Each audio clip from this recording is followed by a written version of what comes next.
Good morning and welcome to the ROYTEC Annual Webinar 2023. This webinar is the Economics of Crime webinar. The event is featuring Mr. Zakariya Ali, who has an Associate's Degree Management Studies at ROYTEC, Dr. Randy Seepersad, who is a Senior Lecturer, Department of Behavioral Science, and Dr. David Mohammed, who is the Subject Head, Education and Behavioral Science at ROYTEC. And today we'll be discussing the economics of crime.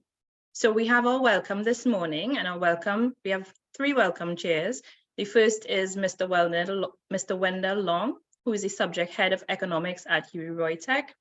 We will then get further greetings from Mr. Lindsay Boodoo, who is the Manager Corporate Training and Community Outreach, also at ROYTEC.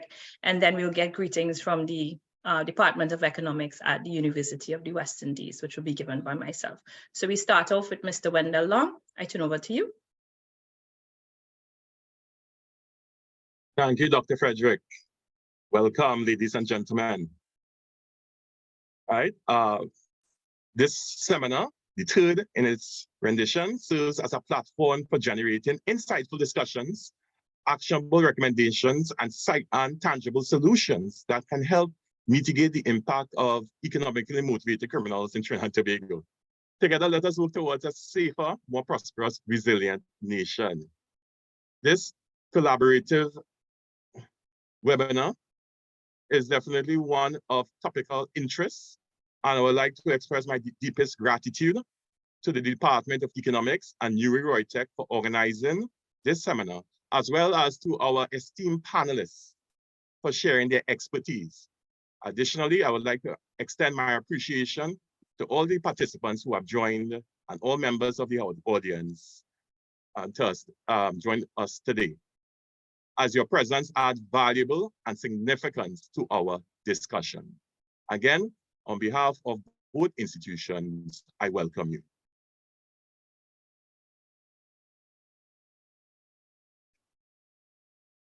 Mr. Lindsay Boodoo. Thank you very much. And good morning to our esteemed panel of speakers representing the Department of Economics of the University of West Indies, St. Augustine, the Economics Subject Group of ROYTEC, and all attendees.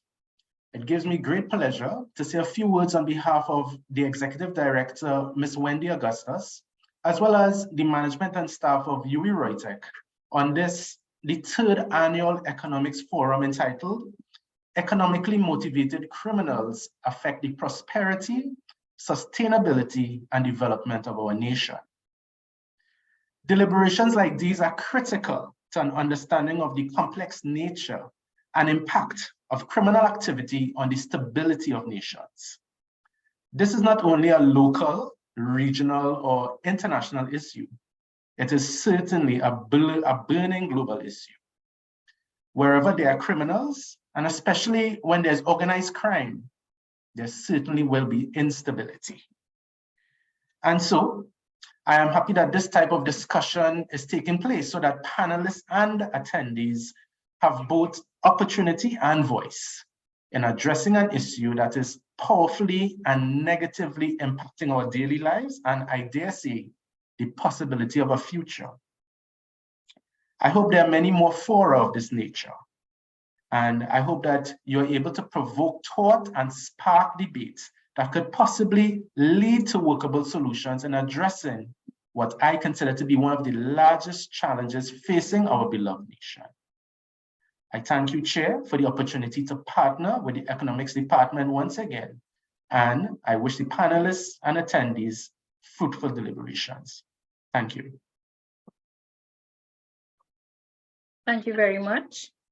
My name is Dr. Soleil Senghor, and I will be bringing our greetings on behalf of the Economics Department at the University of the West Indies. And I'd just like to say good morning and welcome to all of our panelists and all of our attendees. And on behalf of our head of department, Dr. Anne-Marie Mohammed, I'd just like to say that we are very grateful for this collaboration with UE and ROYTEC. And I think the discussion on the economics of crime is very pertinent and very real for all of us, as we would be reading the news and seeing the situation in our different communities. And I think this discussion is supposed to be a rich and vital discussion that allows us to be able to comprehend the ramifications and how this affects us, and also give our own perspectives on how crime affects us. So I just want to say thank you to all for coming today, and I hope that we all participate and be part of this rich and fruitful discussion. Thank you very much on behalf of the Department of Economics. So now that all the welcome chairs have spoken, I would like to start introducing our panel. And our first speaker that we have today is Mr. Zakariya Ali. And Mr. Zakariya Ali is a second-year university student pursuing his first degree with a keen interest in international relations. He believes that through understanding different cultures, we can build bridges that lead to mutual understanding and cooperation. The issue of crime in Trinidad and Tobago is an important issue that affects us all, and he believes that together we can have a meaningful discussion that will shed light on this important topic and contribute to finding solutions to this issue. So I now would invite Mr. Zakariya Ali to speak for a few minutes and give us his perspective on the economics of crime. Thank you. Good morning, everyone. Thank you for having me here today. It's an honor to speak on this panel and address such a critical topic that affects the prosperity, sustainability, and development of Trinidad and Tobago. As a young person growing up in this country, I've witnessed firsthand how economically motivated crimes affect our society. Today, I'd like to share my perspective on this issue and highlight some of the urgent need for action so that we can make Trinidad and Tobago a better place. Firstly, understanding the nature of economically motivated crimes. Economically motivated crimes encompasses a wide range of illicit activities that are driven by financial gain. Some common examples could be seen as fraud, money laundering, corruption, embezzlement, tax evasion, and even cyber crimes. These crimes are typically committed with the intention of acquiring financial benefits, often at the expense of individuals, businesses, and the state. Economically motivated crimes can be categorized into different types, such as white-collar crime, organized crime, or even financial crimes. Each type has its own characteristics, their methods, and impacts on our country. For instance, white-collar crimes are typically non-violent offenses committed by individuals in professional or business positions, while organized crimes can involve criminal enterprises with a hierarchical structure operating across various illicit activities.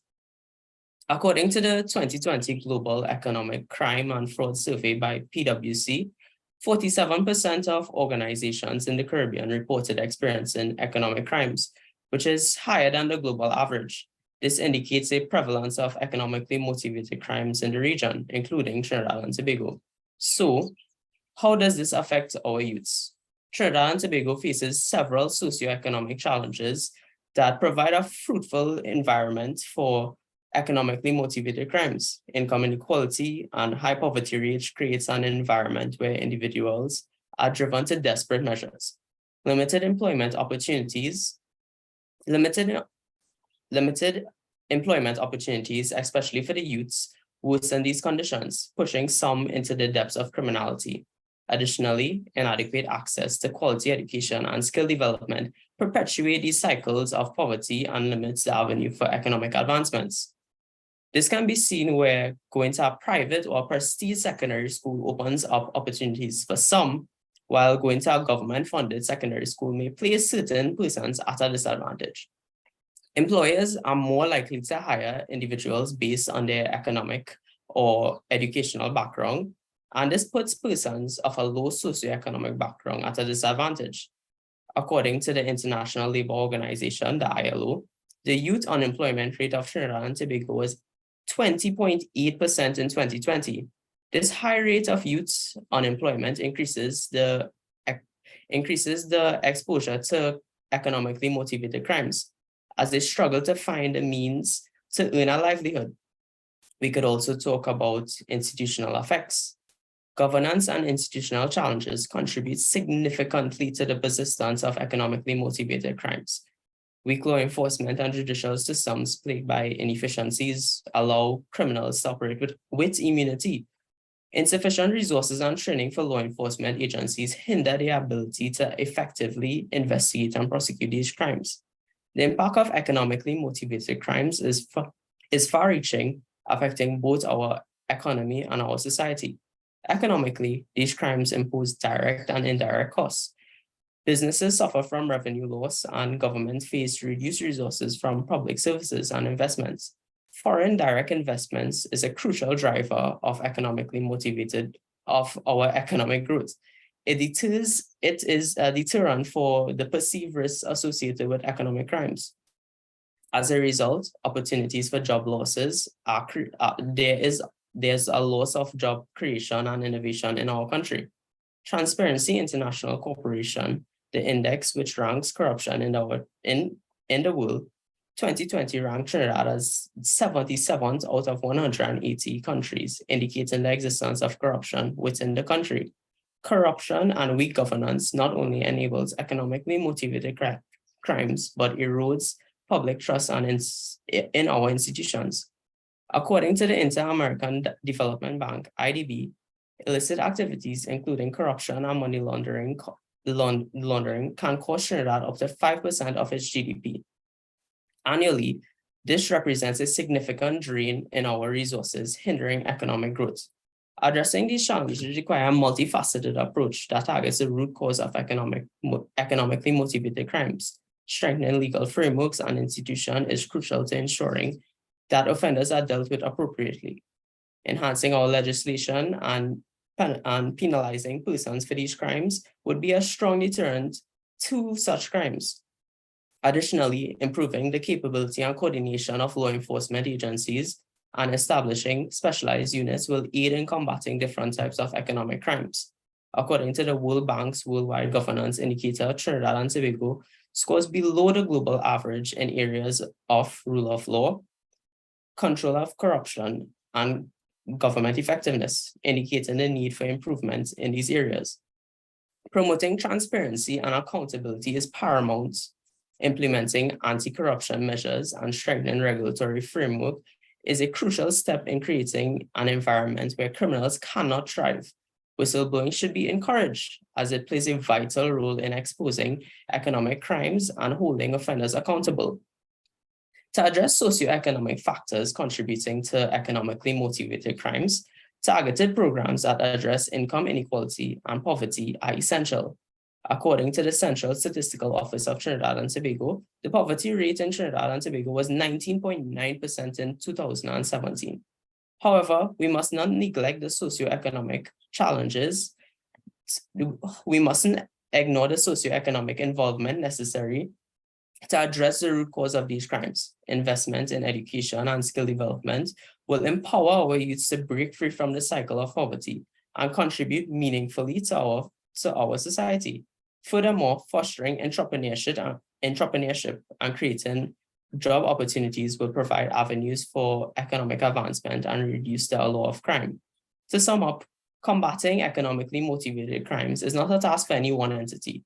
It requires a multifaceted approach with a collective effort of government, civil society, and individuals alike. We must join forces to strengthen our framework, our legal framework, and promote transparency, and invest in socioeconomic development to foster innovation. Thank you.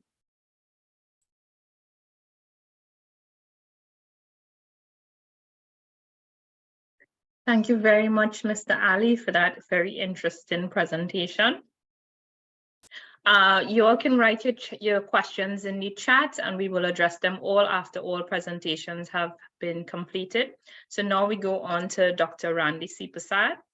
Dr. Randy Seepersad is a criminologist and the head of the Criminology unit at the University of the West Indies. Dr. Seepersad holds a PhD from the University of Toronto and an MPhil degree from the University of Cambridge. Dr. Seepersad specializes in research methodology and statistics and has a research interest in economic deprivation and gang violence, youth crime and justice, and panellist. Recent books which were published by Dr. Seepersad include Gangs in the Caribbean in 2013, Making Deterrence Work, Problems and Possibilities in 2014, and Crime and Security in Trinidad and Tobago in 2016. Dr. Seepersad has also published in a number of peer-refereed journals, including the Caribbean Journal of Criminology, Justice Report, and the Journal of Gang Research. I ask you all to welcome Dr. Seepersad as he begins his presentation. Thank you. Good morning, Chair. Good morning, co-chairs, panelists, and participants in the audience. Very much a pleasure to be here. Now, I want to focus my attention this morning on the economic costs of crime, which is something that has really captured the research attention of criminologists recently in the Caribbean region. And I think that that is something, the findings of this, if anything, can make a very, very strong case that we really need to take a second look at how we utilize resources in the fight against crime, because the costs of crime far outweigh, in fact, the costs of interventions which are likely to reduce crime. And I'll help to put that into perspective. If we look at the Latin America and the Caribbean region as a whole, a recent study by the IDB showed that the cost of crime really amounts to 3.55% of GDP in 2022. That's a massive, massive amount. And to bring that even into a narrow focus, if we look at Trinidad and Tobago alone, the average cost per murder is estimated at a little over $350,000 US. So I'll repeat that. The average cost per murder is estimated at around $350,000 US in Trinidad and Tobago. Now, you would say to yourself, that seems excessive, but it depends on how you think about it, right? The cost of crime is not just the actual cost to the victim.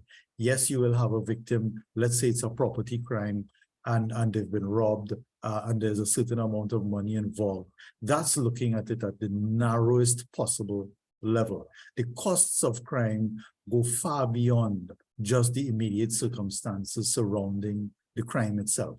So we're talking about economic costs, we're talking about psychological costs, we're talking about social costs, etc. When you look at the economic costs alone, there is a host of things that are really involved there. When you look at, for instance, police manpower that is involved in patrols, in solving crimes, if you look at the Forensic Science Center and what they will do, if you look at the judicial system, there are costs involved in that. If you look at the prison system, if you incarcerate somebody, there are costs involved in that. And it's not just, for instance, the cost of feeding the person, right? When you talk about paying the salaries of prison officers, there are 7,000 plus prison officers in totality in the prison system. When you think about that, when you think about the cost of feeding prisoners on the whole, about providing services, whether it's psychological services, rehabilitation services, medical services, dental services, when you think about infrastructure costs and maintaining the infrastructure, recurring costs such as electricity, etc.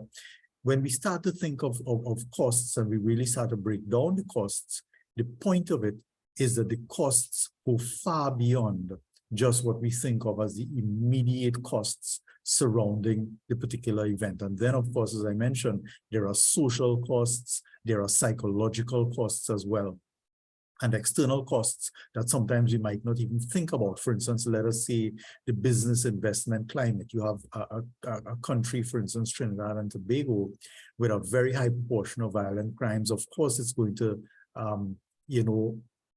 really push people away, outside foreign investors. It's going to push them away and discourage them from coming into Trinidad and Tobago and investing. It's going to cause closure of businesses, and we're seeing it happening around us. It's going to cause the curtailment of business hours. It's going to incur extra costs like security costs, etc. The bottom line that I'm really trying to get at here is that the cost of crime, regardless of the type of crime, the cost of crime is far higher than we quite often estimate, right? So I made mention earlier that in Latin America and the Caribbean in 2022, crime cost 3.55% of GDP. And I also made mention that the average murder costs around $350,000 US in Trinidad and Tobago. Now, I want to make some comparisons to the cost of crime prevention initiatives. Right now, USAID is doing something called the WIRI project. It's a youth resilience building project, which is designed to reduce crime and violence in 3 countries and possibly a 4th, which will be Trinidad and Tobago. And the 3 other countries that are already confirmed are Guyana, Grenada, and St. Lucia. Now, the cost of that intervention is $30 million US. Let's say you round out the cost of a murder in Trinidad and Tobago to $300,000 US, and you compare it to the $30 million US of that particular project, we're saying essentially that the cost to the state of 100 murders will be equivalent to the cost of that intervention in 3 and possibly 4 countries over 5 years, right? And those types of interventions are likely to have a very, very strong and long to medium term effect on crime levels in those countries. Making another comparison, if we look at the cure violence model, which was implemented from 2014 to 2017 in Trinidad and Tobago by the Ministry of National Security through the Citizen Security Program, the bill that was incurred in that particular program was 13.4 million Trinidad and Tobago dollars, right? And we're trying to make a comparison of the costs of those interventions to the cost of crime. So 13.4 million Trinidad and Tobago dollars over a period of 3 years, which resulted in a 38.6% decline in murders and woundings and shootings in 16 of the most gang-ridden and difficult communities in Trinidad and Tobago. That's no small feat. 38.6% decline in murders and woundings and shootings, and the cost $13.4 million over a space of 3 years. So, and we're talking the most difficult of communities in Trinidad and Tobago. So when you do the math, it's almost a no-brainer that the economic costs of crime far outweigh the costs of interventions that are shown to be quite effective. The bottom line here for us then is that rather than struggling with a crime situation that is eating up a massive chunk of GDP year after year, is that we need to use the economics of crime as a motivator and start to invest more, especially in those types of preventative interventions that have been shown to work, that really have the empirical support that they get the results, because it is only through this type of investment rather than a focus primarily on the suppressive types of approaches, meaning primarily the courts, the corrections, and the police system, diverting some of the funding to the preventative types of approaches, which will ultimately create a medium to long-term decline in crime, and in the long run really represents a good investment because it's value for money, because you're getting a return on your investment in the sense that you're going to reduce the likelihood of crime happening in the short to medium and long term, right? And I saw a question in the chat. They mentioned the interventions, as I mentioned, the WIRI intervention, which is coming up, which has already started, and the cure violence intervention. There are a lot of other models that are supported in the empirical literature that work well. Of course, the ones that tend to work best are the ones that are data-driven. And you will see, as with the WIRI and the cure violence model, the homework was done before intervening. We don't just pick up foreign models, drop them wholesale into Trinidad and Tobago or elsewhere in the Caribbean, but instead we do our feasibility studies. We get our background research. We find out about what works and what doesn't work, and we tailor what works to the particular context in the region or in the countries that we are planning to implement. And I'll give you a good example with that. In the case of the WIRI project, one of the things that they're engaged right now is in data collection.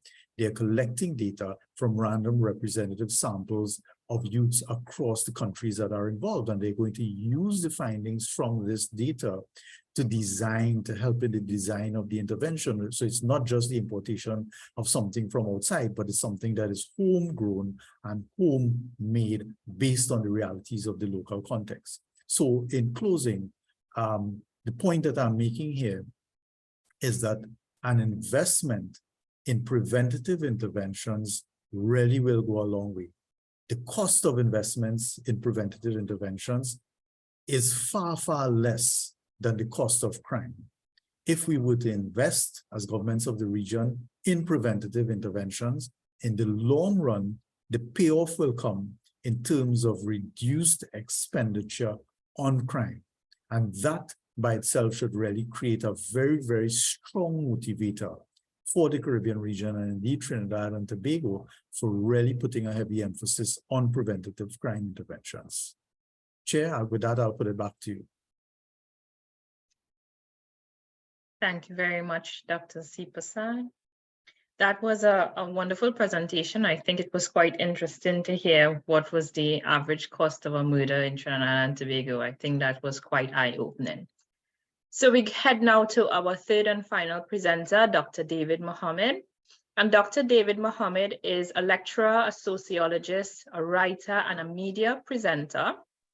He's the author of Black Studies, Knowledge is Power, and Black Youth at Risk, From Juvenile Delinquency to Criminal Gang Activity. He is the head of the Education Department at the University of the West Indies School of Business and holds a PhD in sociology and a double major bachelor degree in sociology and education from the University of the West Indies. He also holds a teacher's diploma from the Valsayn College and has over 25 years of experience in the profession. He is also the founder and director of the Black Agenda Project Organization and the Kwame Ture Education Center, and is a frequently invited guest speaker across the Caribbean, as well as in the US and the UK. He is the Eastern Caribbean representative of the Honorable Minister Louis Farrakhan and the Nation of Islam. In June 2022, Dr. Mohammed and colleagues launched the George Padmore Boys Academy, teaching and training young men 17 years and under in discipline, self-awareness, conflict resolution, and life skills. In addition to this, he is working with the TTPS Police Youth Clubs in speaking to young people. He has traveled to 37 countries, most recently visiting Africa as part of a trade initiative in Ghana. He's also a TV and radio presenter and prisons program coordinator. He's an accomplished musician and a second-degree black belt in karate.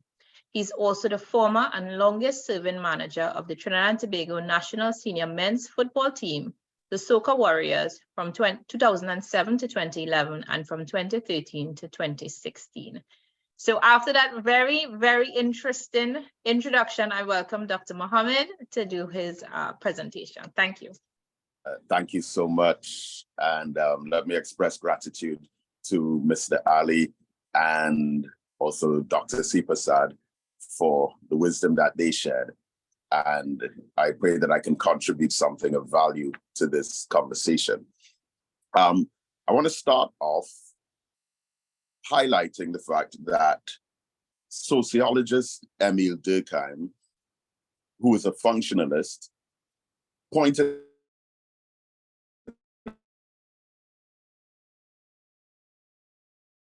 out that there are benefits.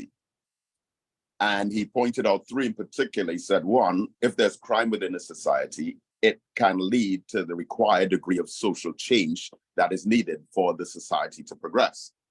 He also said that the existence of crime supports currently existing social norms in the triggered reactions that society encounters when something dreadful takes place. So when there is a gruesome killing or a headless corpse found or a young lady going missing, it tends to act as a form of shock therapy on the population, who are now more driven to take action. And then third, he said it increases and boosts camaraderie among those who ordinarily may not have combined their voices to condemn crime. That is a very old, classic, traditional point of view or perspective on the existence of crime. You fast forward 100, 150 years later, clearly not everyone wants to stop crime.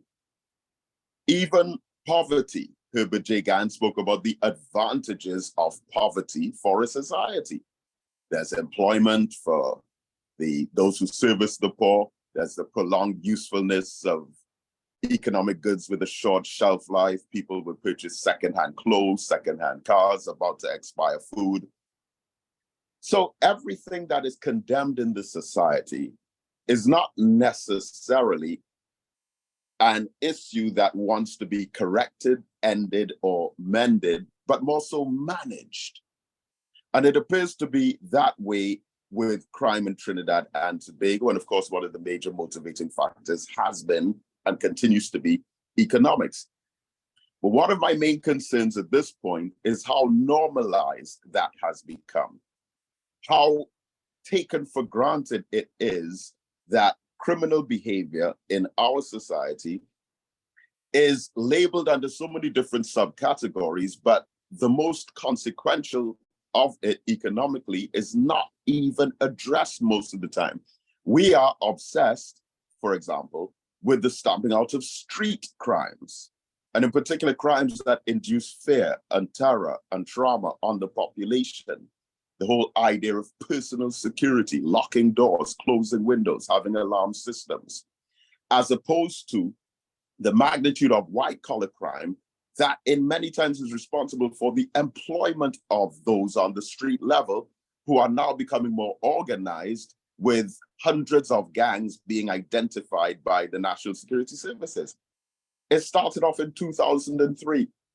Where the Guardian newspaper had a headline saying there are 25 most wanted criminals. And back then, when Howard Chile was the Minister of National Security, there were cliches being used, like we're going to storm down on them like Baghdad, it's us versus them, we're going to hunt them out.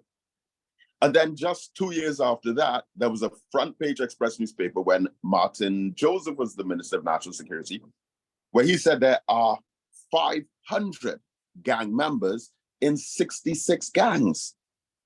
Then in 2011, Anna Ram Logan, as Attorney General in the Parliament, said, okay, there are 1,100 gang members.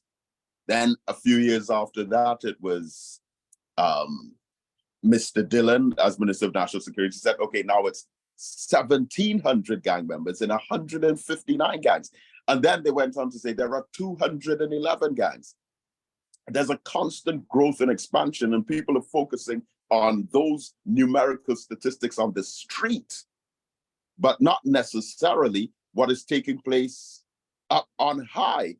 For example, going back to 2005, when the Minister of National Security, Martin Joseph, said in the Parliament of the Republic of Trinidad and Tobago in October, during the debate on the budget in the Senate, he said that a list of prominent businessmen, prominent citizens in Trinidad and Tobago came to him, 2005, with a list of names that they felt should be murdered. And he's saying this openly in the Parliament and saying, well, he told them, we can't do this. We have to go about it in other ways. Now, ordinarily, a group of individuals in the street or in where we would call the ghetto, who come together in conspiracy and write down a list of names of persons whom they feel should be killed, could possibly amount to conspiracy to commit murder. As there was an arrest of one particular individual 1 month after that announcement by the Minister of National Security. So businessmen are free to come together and conspire on whom they think should be killed. But poor people would end up in jail for that. That's one of the initial turnings of a blind eye to what's happening. And then with the focus remaining on the street, we tend and end up missing so much more. So in the decade that followed, there was this very controversial, it started off as a rumor that members of the elite community in Trinidad and Tobago who own security companies were receiving annual contracts of $40 million per year to transport prisoners between the court and the jail. $40 million a year. That is $3.3 million per month, $789,200 per week, $110,000 per day. In a system where when you're taken to the court, you're told to come back at a later date. And we have individuals inside the prison, for example, such as Mr. Sheldon Henry, who I have interviewed a couple times, who right now is going on about 17 years. Now think about it. 17 years that you've been going to the court and coming back to the prison. Going to the court, coming back to the prison. For 17 years, at an average of probably once every 2 or 3 months. And then the state is being paid $40 million per year for that. Now, who will want that to stop from among the elite, the so-called 1%, as the term is used in our society? When another former Attorney General, Faris Al-Rawi, confronted this matter and responded to it, the figure he gave was actually double, which was $80 million a year that Amalgamated Security is being paid. So that is the economics of crime. But where the economics is being generated is not even considered to be criminal behavior. And then there's this consensus in global criminology studies that societies with poorly paid police officers produce the recipe for corruption within the protective services and another hidden, almost invisible internal crisis in national security. So again, we go back to 1986, the Scott Drug Report, where they named 46 senior police officers, 2 of whom went on to become commissioners who were involved in the drug trade. You may recall in 1993, for the elder among us, when the post for commissioner of police was up, and they were about to appoint a new commissioner, similar to the kind of environment that we've had over the last couple of years in Trinidad and Tobago. And an assistant commissioner by the name of Mr. Rodwell Murray was tipped to become the commissioner, at least he thought so. And then Mr. Jules Bernard became the police commissioner instead. When this happened, Rodwell Murray made a revelation.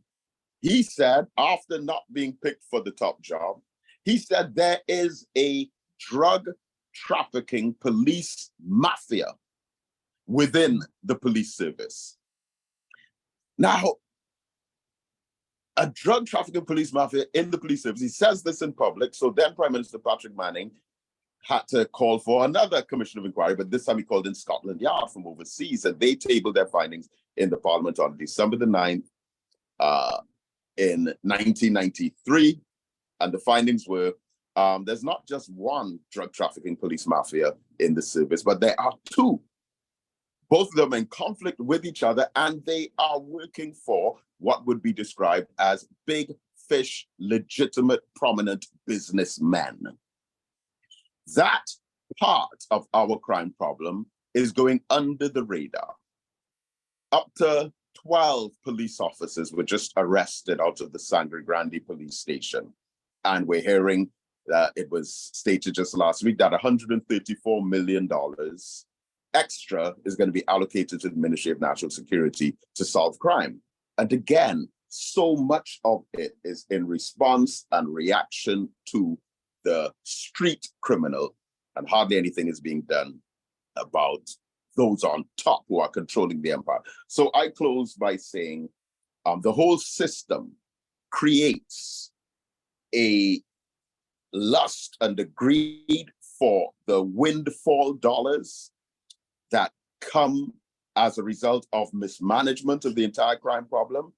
And the remand yard system, along with the slowness of justice, creates wealth for multiple stakeholders, the judges, the magistrates, the lawyers, the security companies, and it simultaneously impoverishes the accused and their family members and the prison population community which exists outside of the prison, which further drives those into that dark abyss of considering crime as a viable option.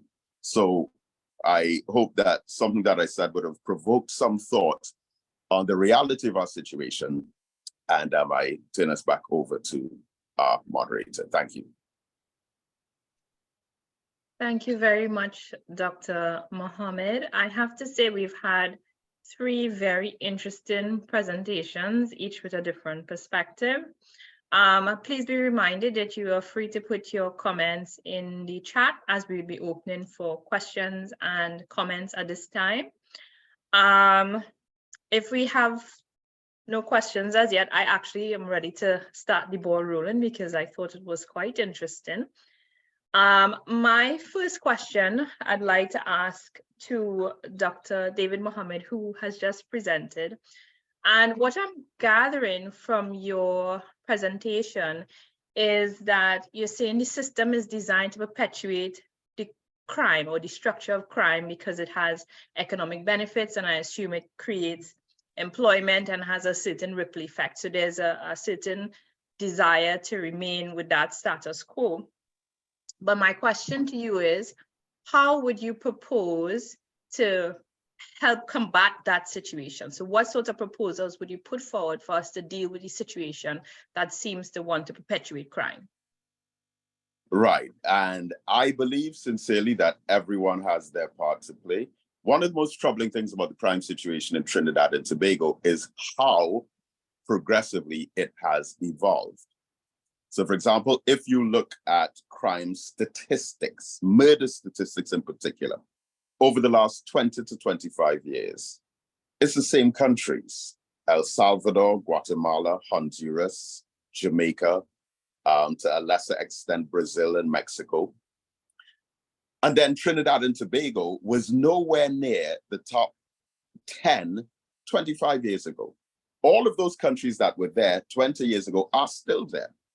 But Trinidad and Tobago is the only country, and I've went through this with a fine-tooth comb, the only country that has had a 400% increase in its murder statistics in a 2-decade period. We went from 90-something on the turn of the century to 600. That's a 600% increase. But around the time when I was doing my research, it was a 400% increase. Now it's a 600% increase. None of the other countries, again, Honduras, El Salvador, Guatemala, Costa Rica, Panama, Jamaica, South Africa, Brazil, they have fluctuations of like 50, 60, 70% increases in dips, not even crossing a 100% increase. So in many ways, our situation is so unique and different. And from one point of view, it may be considered a lost cause because it's our new official national culture. So I believe that we all have to get involved in one way or another, depending on our occupation, professional area of interest. And what we have done, what I have done, was launch the George Padmore Boys Academy, as you would have mentioned, where every Saturday morning we have a catchment of close to 100 young men from again, East Port of Spain, Beetham, Sealots, Moval, Laventille, East Port of Spain, East-West Corridor, and other areas, where we provide free breakfast from 10 o'clock. Then from 10:30, our sessions begin, and we bring in young doctors who were born in Laventille, grew up there, young lawyers. Next week, we have the young Kareem Marcel, who just graduated with his, was called to the bar. Young business contractors, entrepreneurs, role models. And we believe that if we expose, because the average age of our young men is about 10, 11 years old, we believe that if we expose them to positive male role models and mentors, and we counter that narrative of being a gang member, criminal, being fortunate to be alive after age 30, if we could rewrite that narrative, I think it will create social change from the ground up. And again, in my view, another aspect of this that is being ignored. Thank you very, very much, Dr. Mohammed. I have one question for Dr. Seepersad. And the question that we have from the audience is, can you give some examples of the preventative interventions? Right. So generally speaking, we're talking about a broad range of interventions that focus on what we call risk and protective factors. Preventative interventions are interventions that really get at the root causes of a particular problem. And I want to contrast that to what is called the suppressive or the reactive approach. When we talk about policing, we are talking about something that is reactive, meaning something that happens after the fact. So a crime is committed, and then the police come into gear, they do what they need to do. That is reacting after the fact. So when we talk about preventative interventions, we are talking about something that is really tackling the problem that is trying to stop the crime before it even happens. And this is something that comes from the medical model. If you think about a disease, let's say heart diseases, there are things that you can do like exercise and proper diet and all of that, that prevents the problem from happening in the first place. So at the heart of the preventative interventions, while there are a lot of them, for instance, let's say the Ulvias Gang bullying prevention program, or I mentioned the Cure Violence model, etc., or even the WIRE program or the CFYR program, the Community Family and Youth Resilience program that was done from 2017 to 2020 in 3 Caribbean countries. There are lots of them. What is really at the root of that is first proper diagnosis of what are the drivers in a particular place and what are the social conditions that really engender violence, and then tackling those particular problems. And the problems will vary from place to place.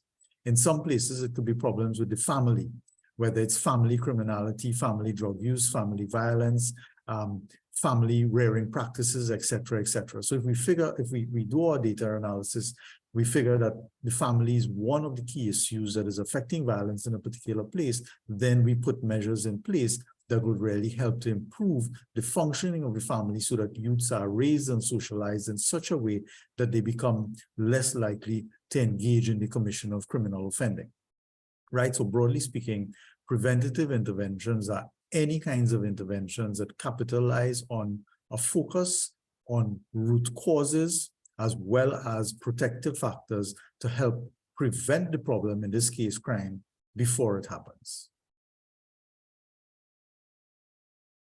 Thank you very, very much. We will also open the floor for anyone who would like to make a comment. I see someone has their hand up and would like to ask a question. So if they would like to go ahead, we will allow that. Good morning. Can you all hear me? Yes, we can. Hi, this is Dwayne Winchester, University of Southern Caribbean. My question is for Dr. Randy Seepersad. My observation as a person with no expertise in the area of crime and so on, in the 2000s, we introduced a number of educational programs, you know, MUST and CCC, and we always had the ROYTEC, and we introduced GATE, and we started UTT and CoStart in the 2000s. There's a number of educational programs. Unemployment went down, the economy, you know, tripled, but yet still we observed that murders went from 93 and 99 to like 550 in 2008. It went in a completely opposite direction. We thought that as a layperson, I thought crime would have gone down because you had so many programs for these young people, but it went astonishingly, you know, so it's just something I always wondered, like, why that occurred. And I don't know if you could give an opinion on why, even though we introduced all these education, because the theory is more education, less crime, why we had this plethora of education opportunities, but murders went a completely different direction. Right, and that's an excellent observation and a very, very good question. And I'll respond to it in a couple of different ways. One, first, let me say that generally speaking, the research is supportive of the benefits of educational programs. We're not going wrong in terms of providing educational opportunities, whether it's vocational, whether it's technical, or whatever types of educational opportunities that cater to a diversity of learning styles, learning abilities, educational needs, etc. Part of the problem is that coupled with the educational opportunities, we also need to have employment opportunities. So what we have in Trinidad and Tobago is a situation where you have a lot of people who are getting qualified, but then they are coming out into the job market and they simply cannot find jobs. There aren't the jobs going around for them to get it. And then it really creates a situation of frustration, a situation in some cases of desperation, where people may end up, unfortunately, engaging in criminal offending in some instances because they have no choice whatsoever. And of course, I'm not justifying engagement in criminal offending, as a viable means to proceed. Another response to that question is a little more insidious, if you want to use that particular word, and it comes from a Marxist perspective. Now, Marxist authors will tell you that you can see the educational system as simply another system that perpetuates class inequality. And what do they mean by that? What they mean is that the education system serves as a selection mechanism, where essentially you have persons go in, but the persons in the upper classes ultimately perform better, right? They perform better because they have better access to resources, they have better contacts, better support systems, etc., etc. So they go through the system, persons in the upper classes perform better, their parents have the contacts that they need and are in the social circles that are required to get them the jobs that they need, whereas the persons in the lower classes, if you want to use that term, which is a Marxist term, they don't do so well in the educational system because of the comparative lack of access to resources, lack of contacts, and all of that. But the unfortunate thing is that everybody believes in the education system, sees it as a meritocratic system. So at the end of the day, it pacifies the population. The upper classes stay in the upper classes, the lower classes stay in the lower classes, and the education system, which is purported to be a fair system, is nothing but in the terms of Marxist and ideological state apparatus, which really does nothing more than perpetuates class inequality. Right now, having said that, I'm not necessarily saying that the Marxist perspective can be applied or should be applied wholesale to the case of Trinidad and Tobago. The educational system and the teachers in that system do in fact mean very, very well. However, I will say that there is far more potential for the education system than I think we realize and certainly utilize it for in Trinidad and Tobago and elsewhere in the Caribbean in terms of the fight against crime. So our shortcoming really is that we see the educational system as a means to impart knowledge, as to build intellect and all of that, but we fail to see the education system as a mechanism that could actually be used to control crime. Now, the thing about it is, through the education system and the Ministry of Education, you have reach to every single child in the country at a period of development, which is the most formative period. You have them in the preschool ages, primary school ages, and the secondary school ages. And if we could shift away from seeing the crime problem as one that falls only within the jurisdiction of the criminal justice system to one really which requires a whole of society and a whole of government approach, in this particular approach, we recognize that the education system and other systems do in fact have a role to play. So it therefore means that we can deliberately put things within the school curriculum that really build a civic-minded child, a child who is less likely to resort to crime and violence when they grow older, as a means to resolve problems, a child that is less likely to be violent, a child that is less likely to engage in conflict, etc. So rather than simply, pushing mathematics and physics and biology and all of these things, and these things are very good, I'm not saying don't push these things, but put things in the curriculum which also change the population of Trinidad and Tobago and which molds the youthful population of Trinidad and Tobago into a future population that is one in which the crime rates will drop. So there are several things. The educational system, in summary, is a system that is very, very important, but it's not a system that works on its own. You do need other support systems within the economic sphere, primarily access to jobs. So if you have a pool of educated persons and then they have the opportunities out there when they come out with their qualifications, that bodes well for society. If they don't, it creates a lot of problems, which is something we've been experiencing for quite some time. Thank you very much, Dr. Seepersad. I have one question directed to Mr. Ali, and it asks, how can we as a country deal with economically motivated crimes from the perspectives of youth? Well, for me, that question would be, when you look at that question, it's mainly focused on economic crime. So we also have to focus on the fact that it is a crime. And we need to look at what youth can do from that perspective. So being able to focus on financial literacy, understanding what you are getting yourself into, knowing the issues that are prevalent in our country, and reporting said crimes is a major factor in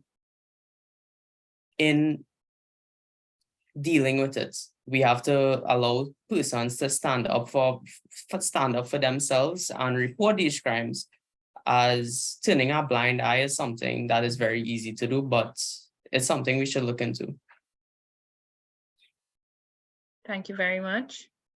I have a question here directed to Dr. Mohammed, and they're asking specifically, how would you suggest we approach corruption from the top-down perspective?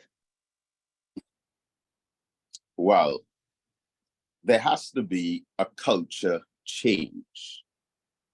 In many societies, there is a much more aggressive and relentless pursuit of those who betray the trust of the public through the electoral process. In first world countries in particular, exactly where we got the model from, the Westminster system, there's a very heavy revolving door and rotation of positions of persons who fail the electorate. So take, for example, the United Kingdom. I think they've had something like about 5 or 6 prime ministers in the last decade. In fact, they've had 3 prime ministers in the last year. And I think 5 prime ministers within the last 5 years, all as a result of acknowledged failures. Within our system, we tend to try to cover up and defend the failings of those who are elected in public office.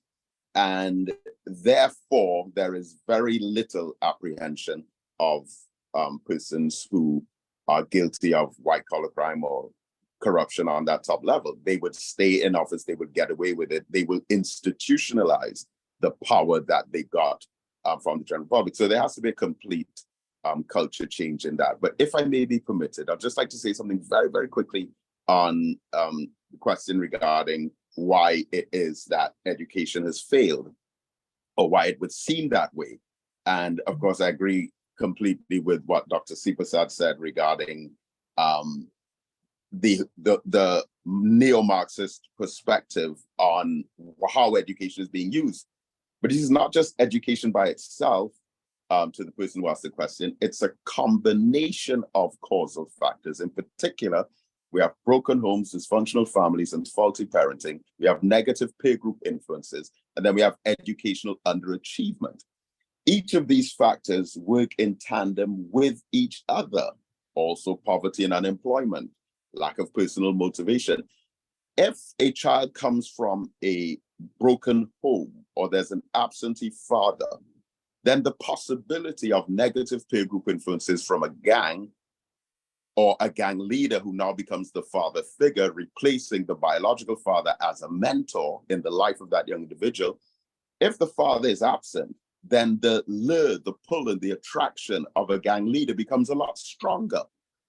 If the value of education is low within the family circles that the individual came out of, then educational underachievement becomes more likely.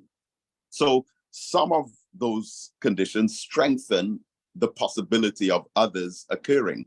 And our educational system in the Caribbean is teaching a population where we have persons of African descent and persons of Indian descent who were victims of enslavement and indentureship. We are now receiving and participating in an educational system that was designed by the same people who created those systems. And if we ask the question, what would slavery look like today, or what would indentureship look like today in 2023, it would entail the exact same type of education that we're receiving right now in many circles. So education must contain liberation as well. And of course, that is the best opportunity to inculcate these values to stamp out the kind of white-collar corruption that has become part of our culture. Thank you.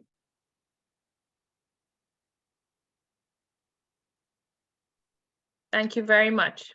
We have one question here that's open to any of the panelists. And it says, the person says they may have missed it, but how do we address perceived price gouging and counterfeit goods in the public domain? And are we only speaking about blue-collar crime? So anyone who would like to take it.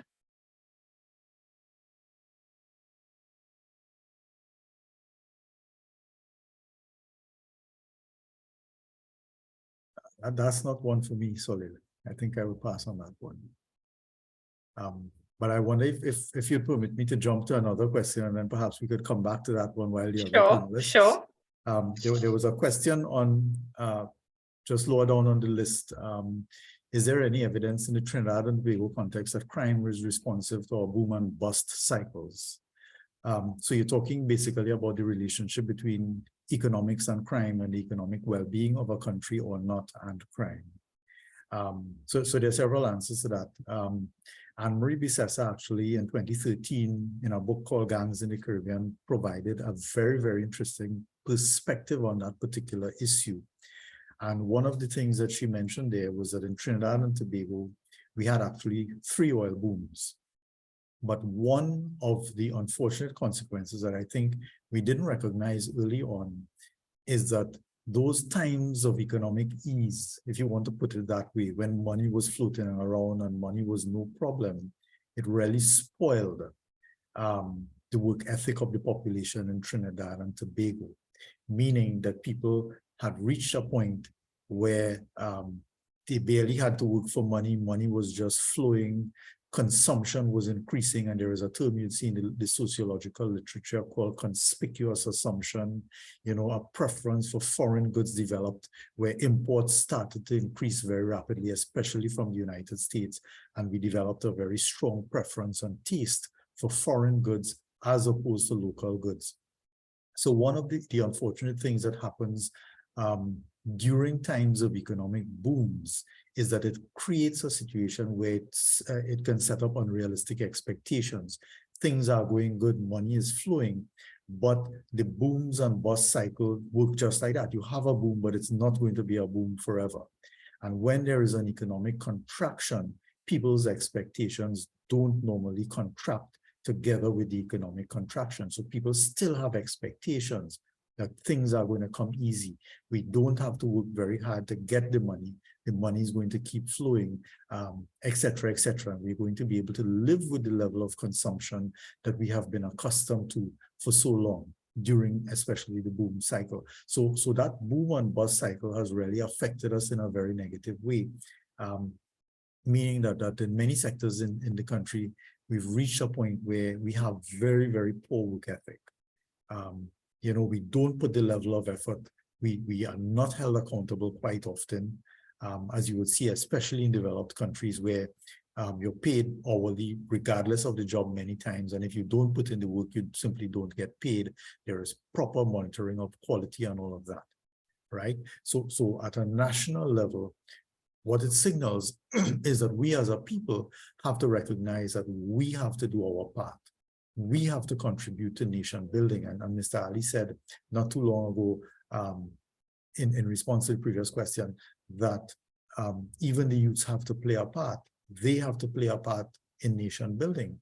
Who else but not us, right? We blame the police, we blame the courts, we blame everybody for the crime situation, but it is us, the people, who are committing the crime. I'm not absolving the police or the courts, right? Or the economic system or the government. They play a role as well in steering the nation, in improving investment, in improving economic diversification, etc. But economics definitely plays a role in the crime situation. And it's one of the key factors. But David rightly observed Whether you look at education, you look at economics, it's really a multiplicity of factors. We must never see the crime situation as being within the remit of one set of causal factors. It's really far more complex than that. And therefore, the approach to dealing with the crime has to be multifaceted in line with that. Thank you, Dr. Seepersad. I have one more question, which I think is directed back to you again, Dr. Seepersad. And this one is asking about data. So it's asking how accurate and what medium is used to collect data, which represents the increase in gang members on a yearly basis. So I think it might be to you. Right, so that's very straightforward. There are several agencies in Trinidad and Tobago that actually collect that data. The primary agency lies within the Trinidad and Tobago Police Service. It's called the Strategic Intelligence Unit. They actually publish a report on a yearly basis with all of the details. It's not a publicly available report, but there is one. And through gang experts in the various police divisions and police station districts, they collect and they collate information on gangs, and they do these gang intelligence report. The Strategic Services Agency also looks at the issue of gangs, and so too does ITAC, the Integrated Threat Assessment Center. And not only that, there are regional systems like the RIFC and the RSS, which are regional intelligence systems, which also look at the issue of gangs, not just in Trinidad and Tobago, but at a regional level, because of course there are connections, there are interconnections, and gangs do engage in the trafficking of guns, the trafficking of drugs across territories. So there are systems, but quite apart from the official systems, researchers as well do engage in the collection of data on gangs. And it's quite interesting that somebody asked that question, because right now I am engaged with Professor Charles Katz of Arizona State University in collecting data on gangs in 11 Caribbean countries. We've amassed a wealth of data. And again, as researchers, one of the means that we will do, of course, is collecting intelligence reports, police data, crime data, which has gang information embedded in it, prison data, but we will also go out to the same police experts. So one of the things that we are literally at this moment engaged in several Caribbean countries is that we are utilizing what is called a police gang expert survey, where we go in each single police station district in the particular target countries. And in the case of Trinidad and Tobago, we have 77 police station districts. So we go to each of them, we identify the one person who is most knowledgeable about gangs, and we collect the information on the gangs in that particular police station district. Number of gangs, number of gang members, locations of the gangs, the activities that they're involved in, demographic characteristics of the gangs, rich data on the gangs, and we collate that to get a national picture and do the analysis at a national. And of course, we're doing it regionally because we're dealing with 11 countries. So there is really a wealth of means, several ways that we can collect data on gangs. Much of that has been ongoing for years in the Caribbean region, and there is a massive wealth of information on gangs in the Caribbean.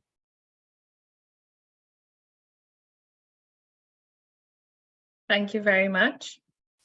And we have seen the questions declining, so the rate of questions. So we'll take this as our last question. And this could be either Dr. Seepersad or Dr. Mohammed, but they're asking, is there a correlation between the declining pass rate of males in SEA exams and crime? And do you believe contracting relief programs play an important part in mitigating crime?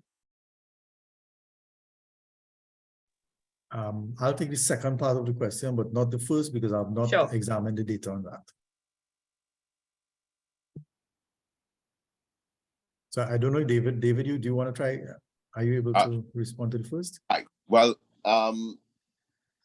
males are clearly socialized differently within our society, and in spite of the accelerated push towards non-binary gender status, this, I think, is having and will have an adverse reaction of even more hyper-masculine kind of male hegemonic views being inculcated in young men from a very early age. The culture that they're exposed to teaches, trains, and reinforces them in the views and opinions that it is appropriate for them to be aggressive, even non-achieving.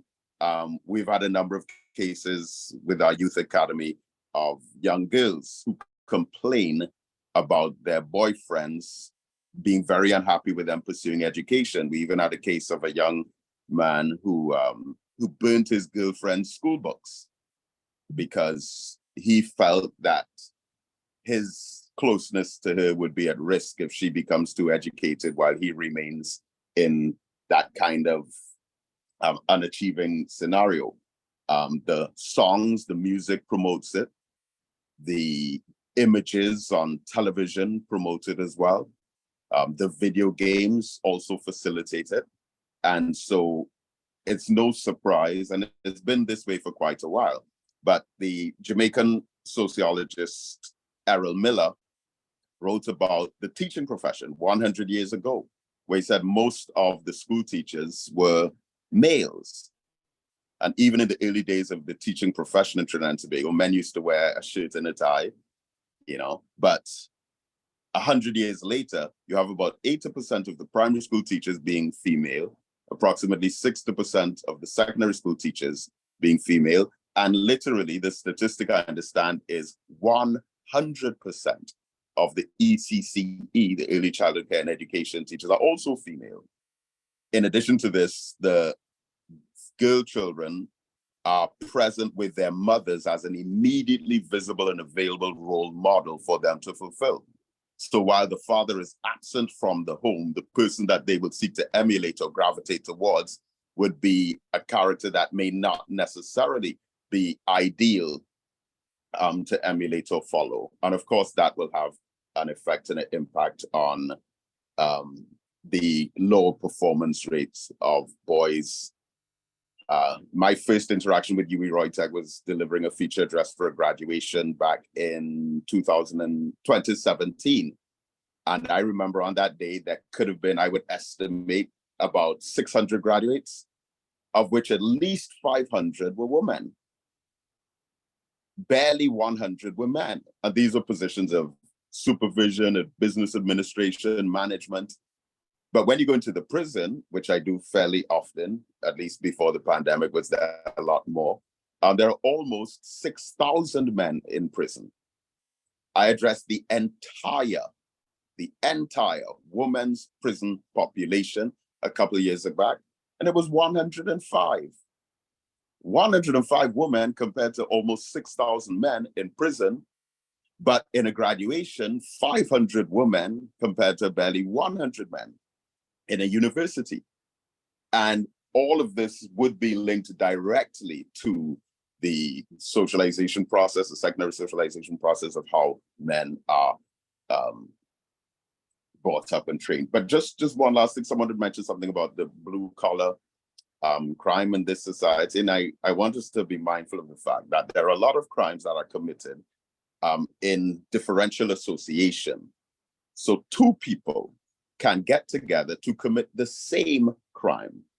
But in spite of the fact that it's the same crime, from one point of view, it would be considered a white-collar crime. For the other point of view, it would be considered a blue-collar crime, even though it's the same crime. So it's not so much the crime itself, but it's who is responsible for doing it. And something I wanted to mention earlier with the Auditor General's report of 2016, 2017, 2018, it's one of the most interesting documents that any Trinidadian could want to read. The Auditor General's report highlights multiple multi-million-dollar discrepancies within the Ministry of National Security, as well as other ministries, of contracts not signed, payments not made, redirection of funds, questionable rental practices for buildings. And all of this, again, that's white-collar crime. But when you commit those crimes and get those on the street level to participate, for them, it's blue-collar crime. And so that perception that we have obscures the reality of a lot of crime that takes place. So thank you. Soleil, with your permission, I just want to make one comment before I jump into the question. I'm really glad that David has raised that issue of white collar crime and has emphasized that the focus tends to be on street level crime, or what we sometimes call blue collar crime. And internationally, across the board and unequivocally, the research will show you that white collar crime results in far, far more loss, right? Blue collar crime is a drop in the bucket. It's a drop in the bucket in terms of the financial loss that a country sustains. Blue collar crime is not going to sink a country economically. What sinks a country economically is white collar crime. This is where the millions and the billions of dollars are leaking out, and we don't touch it. And it is something we need to be very serious about, because it affects all of us. And I'm really thankful for David for raising that point. And it's swept under the carpet. You pick up CAPA statistics, you'll barely see any mention of white collar crime there in terms of the numbers. Very, very small numbers. Whereas a guy who robs, and I'm not condoning robbery, but you steal $20 or $50, it's there. You catch that guy, it's a big issue, because the street level crime captures the public imagination, right? But let me just come back to the question. Somebody raised a question, Gabrielle raised a question about the contracting social relief programs. Now, unequivocally, let me say that a social safety net is important in any particular country. But at the same time, one of the problems that it creates is a dependency syndrome. People figure that it's nothing more than a handout, and they will have that to fall back on, rather than, pursuing their education, lifting themselves up and creating that upward social mobility for themselves and their families. And the unfortunate thing in Trinidad and Tobago is that many of these social programs, whether it's URP, CPEP, long before that, DUDE and other programs that we're familiar with, they have been mismanaged. And we're well aware of the practice, one of the practices, where millions of dollars in state funding has been channeled in successive governments and across many years through the hands of gang leaders, who we in Trinidad and Tobago call community leaders instead. Now, again, I emphasize, I'm not saying do not provide employment, do not provide funding for impoverished communities. I'm saying absolutely do that, but do it in a way that is transparent and accountable, not in a way that really empowers gang leaders, people who are known to be engaging in criminal activities, channeling millions of dollars through their hands, having them fight amongst each other, even kill each other for these contracts, which we know is something that happened not too long ago, with great ferocity and frequency in Trinidad and Tobago. Because really what you do is you elevate these people, because of the financial power they have, to become larger than life persons in their communities. They are the role models, because they are living the lifestyle that the youths look up to. They are the ones who are providing the employment, right? So give them the direction and the training, let them establish legitimate businesses, put the systems of accountability in place, let it be an open competitive system of bidding, etc.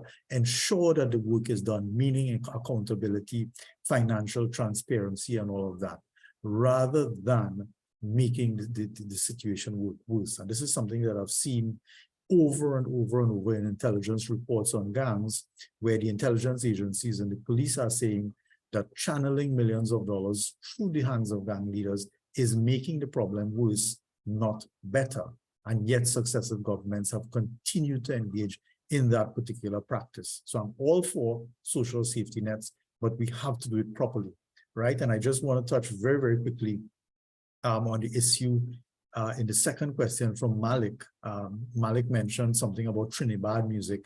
It's very interesting, because day before yesterday, I just actually read a report from the SIU on gangs, one of the intelligence reports. And quite interestingly, they mentioned Trinidad music. And they did mention that gangs nowadays are using social media to influence the youths. And the youths really do represent a vulnerable population.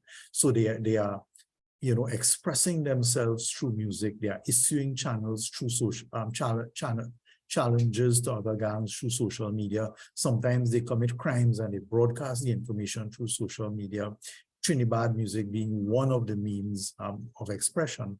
And this is something that, unfortunately, according to the intelligence agencies in the country, are actually influencing the youths of the country because it's glorifying violence. So this is something, there is a literature that shows things like music, social media, social learning, etc., can influence youths who are very impressionable. And sometimes, you know, as adults, these things, we look away from these things and think, okay, I might not be influenced easily by video games or music or whatever, but youths are different. They're at a different level of development. And sometimes these are the influences that are most important to them. So definitely something worth noting. Thanks so much. Dr. Mohammed, do you have something to add to that? Yeah.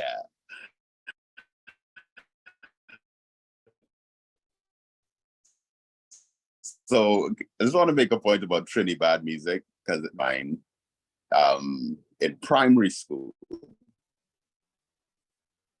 And it was he who single-handedly explained some structure after Rasmussen Center, the Kwame Ture Education Center, was right on the borderline.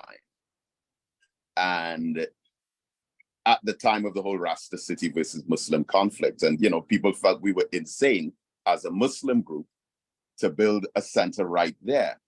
We put up a sign saying Islam stands for peace, Rastafarian stands for love.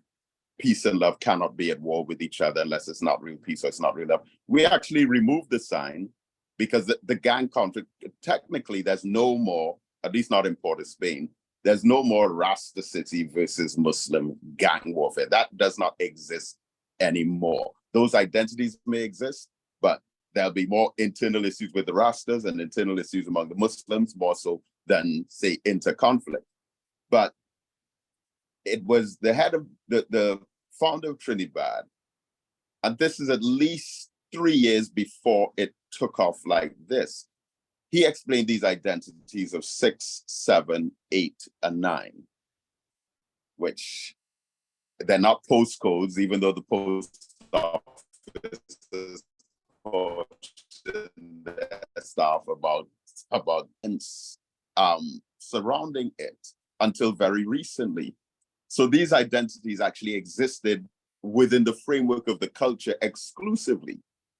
It's like Black American hip hop, NWA and Ice Cube and Jay-Z and all of those acts, of which there's mass public consumption by the white American middle class. So they are consuming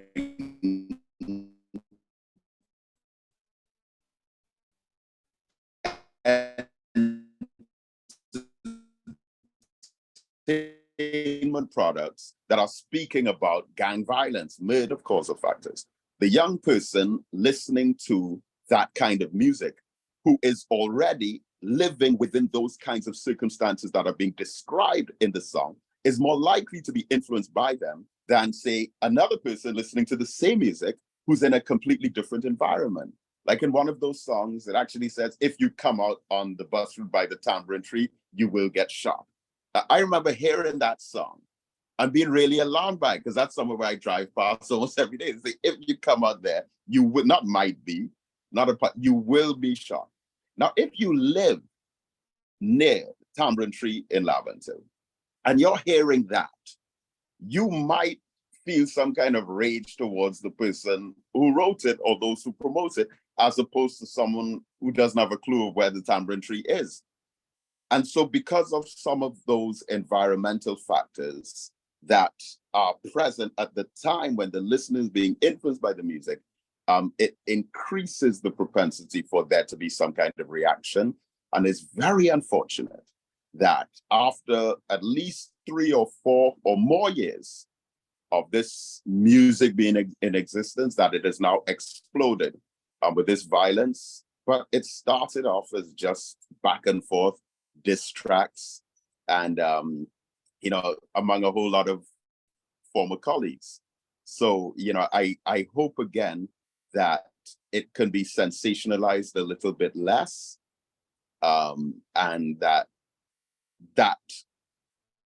issue as it currently exists could be ended eventually. Thank you very much. And before we close, we just have one final question, which is to Mr. Ali. And they're asking, are there any alternative paths away from criminal activities for youth? Well, for youths, me being one, I tend to focus more on the educational aspect of growing up as going into business. And that is not the case for everyone. Persons, not everyone is the same. So there are a lot of different alternatives to criminal activities, but we have to focus on the fact that the rate of unemployment in youths in Trinidad and Tobago is 20.8%. So there is a likelihood that these are things that could happen. But for me, I would have to say focus on oneself, build yourself, create businesses and ventures. There are governmental programs such as OJT or even CPEP. It has many, many opportunities where youths could get themselves involved into even community work, build up your community to get rid of these outside forces so that, you could build yourself. So that would be my 2 cents on and concentrate on education. Thank you very much, Mr. Ali. So thank you all to the attendees for your very scintillating and riveting questions. They were quite rich. And now I'll give the panelists 2 minutes to give any closing comments that they would like. So going back again in order, Mr. Ali, do you have any closing comments that you'd like to give? Yes, I'd just like to, reiterate some of the stuff that we mentioned. I have sincere gratitude for the esteemed panelists and the attentive audience that allowed me to have this opportunity to share my perspective. Today we explored the nature of economically motivated crimes and how they contribute to the prevalence in our society. We also mentioned and recognize the socioeconomic challenges along with the governance and institutional deficiencies that provide these fertile grounds for crimes to thrive. As a youth, as a person, a young person who has a stake in Trinidad and Tobago and its future, it is our responsibility to fight for a successful and sustainable development of our nation. Thank you. Thank you very much, Mr. Ali. Dr. Seepersad? My final word on it would be that the crime situation is a very complex one. And really, to be successful, we need a whole of government and a whole of society approach. We're seeing a change happening in society in the form of communities coming together and starting to do their patrols, collaborate with each other and with the police in the fight against crime. We need to really wrap this up at a national level and start to work together as a nation, seize the opportunities. Every single sector of the nation, whether it's the Ministry of Education and the schools, whether it's social services, etc., there is a part to play. Until we do that, we're going to be really spinning top in mud. And this is our nation. We have to take it back. We have to work together and make this happen. Thank you very much. And Dr. Mohammed? Yes, well, first of all, I'd like to thank yourself and the organizers of this great discussion, and also to young Mr. Ali, and also one of my former panelists, one of my former supervisors for my PhD, Dr. Randy Seepersad. I want to express gratitude to him. We haven't spoken as much in the last 3 years as we would have for the 3 years before that, but I want to express gratitude to Dr. Seepersad as well for his guidance through my process in sociology and the PhD. But I just want to close with a thought that is hardly ever discussed, but I think it is very, very consequential. That is, the more ammunition the criminals have, the more empowered they are, all right? The more guns they have, the more money they have, the more vehicles they have.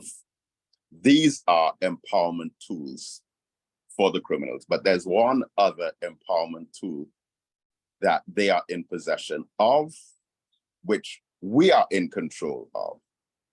We are not in a position in our situation to affect their drugs, their guns, their money. but the criminals in our society are inordinately empowered by the fear of the public. The fact that the public is terrified into making decisions regarding their safety and many times react emotionally through paranoia and hysteria rather than a coordinated, rational approach. Like the community groups that Dr. Seepersad mentioned, there are so many right now. A lot of residential areas have formed the little WhatsApp groups. I'm sure many people on this program right now are part of some WhatsApp group or two or more of a local crime watch, a community watch, not necessarily a vigilante squad, but we cannot be afraid. We have to be courageous and bold enough to take the steps and measures that we know can help in whatever small way we can. And I think that will go a very, very far, very long way. So thanks once again to everyone. It was a pleasure. Thank you again to all of the panelists and to the audience. I now turn over to Mr. Wendell Long to give our closing remarks. Thank you. Thank you, ladies and gentlemen. I'm Wendell Long, Subject Head of Economics at ROYTEC. And it's my pleasure to give thanks on behalf of the UE Department of Economics and ROYTEC. I would like to extend my heartfelt gratitude and definite appreciation to all the individuals who have contributed to the success of this joint event here, seminar, entitled The Economics of Crime, with emphasis on economically motivated criminals and their impact on Trinidad and Tobago. Your valuable insights and expertise have made this event truly enlightening and thought-provoking. First and foremost, I would like to express our sincere appreciation to Mr. Zakariya Ali, the ROYTEC undergraduate student representative, for providing us with a comprehensive analysis of the economics of crime from a student's perspective. Your insight into the issues of unequal opportunities and the correlation with crime have added an important dimension to our discussion. We extend our gratitude to Dr. Seepersad, our criminologist, for his enlightening presentation on the negative consequences of economic consequences of crime. Your use of relevant statistics and models has provided us with a clear understanding of the cost-benefit dynamics, emphasizing the significance of investing in preventative measures rather than reactive intervention. Your recommendations will undoubtedly guide us in formulating effective strategies to combat crime and its impact. We would also like to express our appreciation to Dr. Muhammad, our sociologist, for shedding light on the socio-economic aspect of crime, your evaluation of the historical evolution of crime, and the focus on white-collar crime has provided us with valuable insight. Your recommendation to target interventions through positive role modeling and mentorship is crucial in addressing the root causes of crime and fostering a safer society.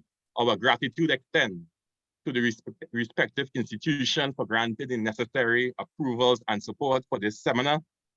We acknowledge and thank Ms. Wendy Augustus, the Executive Director of ROYTEC, Dr. Anne-Marie Mohammed, the Head of the Economics Department at UE St. Augustine, for their guidance and endorsement. A special mention goes to Dr. Conrad of the UE Economics Outreach for his support for this seminar. We also like to express our gratitude to the coordinators of this third seminar, Mr. Joel Jordan, the Senior Administrative Assistant, UE Economics Department, Dr. Soleil Senghor, our esteemed moderator.